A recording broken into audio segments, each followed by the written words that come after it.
Well, I first started off in Troop 3. David Shute was a scoutmaster.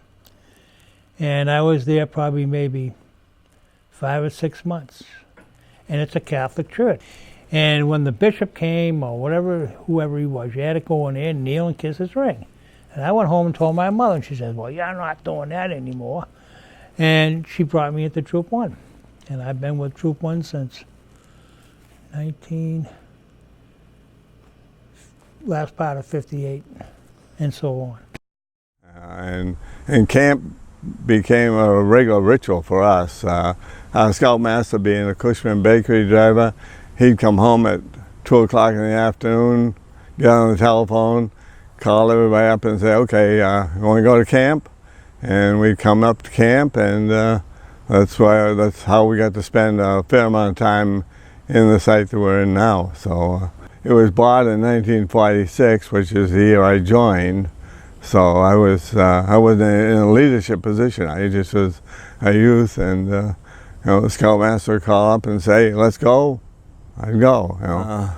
There was nothing here. We would drive up, park our cars out at the end of the road. There was no passable road all the way into camp. The camp had been closed down for a number of years, as I remember, because it was after the war years. 1946 was after the war, and it had been a family camp, but they didn't come up and use it. So the camp was pretty well overgrown. Like I said, the road into the camp was not passable at the time. There were trees overhanging it, there were trees in the way, and so by the time we come up for the summertime, we had cleared enough so that you could get into Ticonderoga here and park just down over the hill. But do you remember the first time that you came onto the property here? It was the winter of 57, 58. I'm not quite sure if it was before or after the change of the year. And it was a winter camp out at Kiwanis. Okay. And I remember I could walk you up to Kiwanis cabin now and show you the top bunk that I slept in or where it was. And we had a big campfire in the old campfire bowl, which is just off Pentucket. I think that summer, last summer before I came here, that had been the campfire ring before this ring that we're sitting in now was developed. And I remember being in that campfire ring, and it was very disorganized, as most troop campfires are. It was just who wants to lead a song or who wants to put on a skit and that kind of thing. But it was magic. Mm-hmm. And I don't think we did anything spectacular. I think we ate hot dogs and talked half the night in the cabin, but it was wonderful. Yeah. It was wonderful, and that was the first time I was ever here. My first overnight at Lone Tree was with Troop 33 on a winter camp out, and we stayed in Kiwanis cabin. So I spent my first night at Lone Tree in Kiwanis, my first 2 nights. And I believe I got my totem chip that weekend. I spent the entire weekend cutting and sawing and splitting wood and loving every minute of it. That's all I wanted to do the whole time. So I was a summer camper, 2 years, 2 summers at Lone Tree. In 82 and 83. So some of the things I remember from those 2 summers as a camper, I remember, it's hard to pick a favorite location in camp, but I have a lot of great memories from right here in this room, in the dining hall.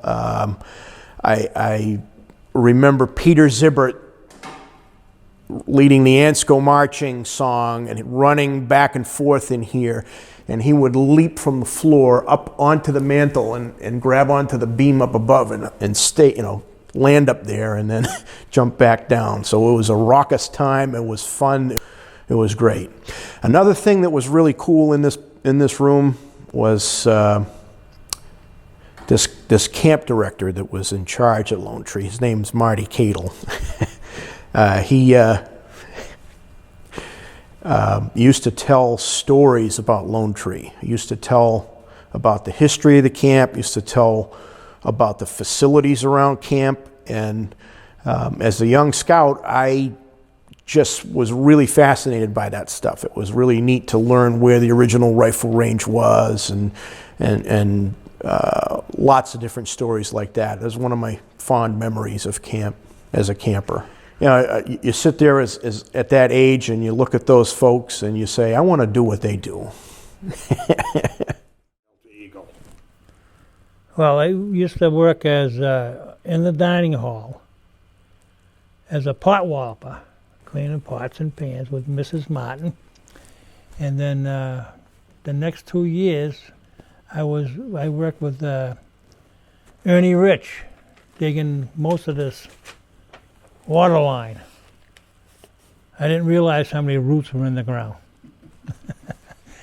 And then when he let me go, and it was all right with Chalmers Allison, who was the camp director, I'd go and get the merit badges, you know, do the things that I'm supposed to do. I was up here for the whole summer, so I had a partial 1 week, and then the next week I just worked on something that was, you know, and that's how I got most of my merit badges.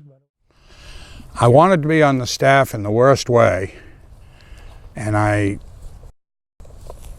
forget whether I called or I wrote a letter or I did something. I think my mother was a secretary too, so she helped me write a letter, which I still have, and nothing happened. I got no call, and this was like around Christmas time. I mean, I was the early bird going to get that worm, and I was 15, so I knew there weren't a lot of jobs I could do. And then one day I was in Amesbury, and I saw a pretty well-known scoutmaster in the area named Ken Randall, better known as Red Randall to many of us at Lone Tree. And I didn't know what his job in scouting was. I just knew he was a big shot in scouting. And I went up to him and said, Mr. Randall, I'm in Troop 4 and I want to be on the camp staff, but they don't answer me. And I assume that Red, who became a dear friend in later years, said something to somebody, because just a week or two after that, I got this envelope in the mail from Lone Tree Council, 4 Bridge Street, Haverhill, Massachusetts. And inside was my first contract. And it said that I was employed to serve as kitchen crew from July 1st to August 20th. And the total payment for services was going to be board and room. And this was signed May 10th, 1962. So that's 57 years and 1 week from today ago that I got this contract. And I guess I was expecting to get paid big bucks, you know, like maybe $100 for the summer or something. But that didn't matter, and I became what was then called the pot walloper. That was before the days of electric dishwashers. We did everything by hand. And What am I most proud of over my summer camp career? I can't put my finger on any one thing. In general, I think it's important work. It's building character. The influence that I've had over campers and staff over the years to become better people and build character and become better scouts and better people, better citizens in the world, and more responsible citizens. I think that's what I'm proud of. That's what I spent my time doing, and I feel like that's the biggest thing. Well, I hoped that what I'd done here as a child and an adult improved the camp. You can rest assured that you have. The relevance of Lone Tree is manyfold, I think. It's what it's done for kids like us who came here as kids. and young adults on staff, and even, as I keep saying, full-fledged adults, either on staff or as parents or as scout leaders or whatever function we come here as, volunteers. And what the thousands and thousands and thousands of kids, we think of this as a small camp, but I'd like to know how many thousands of kids ever came here, just for summer camp. Forget weekends and forget day camp if you want to. How many kids were affected by, when you're a camp director, you see a lot of men come up to you during the summer and parents' nights and whatever, and say, I went here as a kid, it hasn't changed that much, and I remember, wasn't there a building called Sackawacus? Do you still do this? Do you still do that? And that they still they're still passing, whether they know it or not, they're still passing the Lone Tree legacy on to their kids and other kids, and many of them, as I mentioned before, have become scout leaders to one degree or another and have passed it on. I mean, this is where you get largely the scouting disease, you know, where it overcomes you and it becomes a big part of your life, or even a small part of your life. And I asked my friend Matt Jazerski just a little while ago, when we were in the dining hall, if he looks around camp ever and sees things that were his. And whenever I see something, I was here longer, so it stands to reason there's more things that have my stamp on them than some others. When I think of all the campfires that I've led here, all the times we've stood with our arms around each other, which is a tradition I started, singing Scout Vespers. Just that feeling that we get, I think maybe I'll take a piece of that as my legacy, I guess. What do you think Dick Preble's legacy at Lone Tree will be years from now?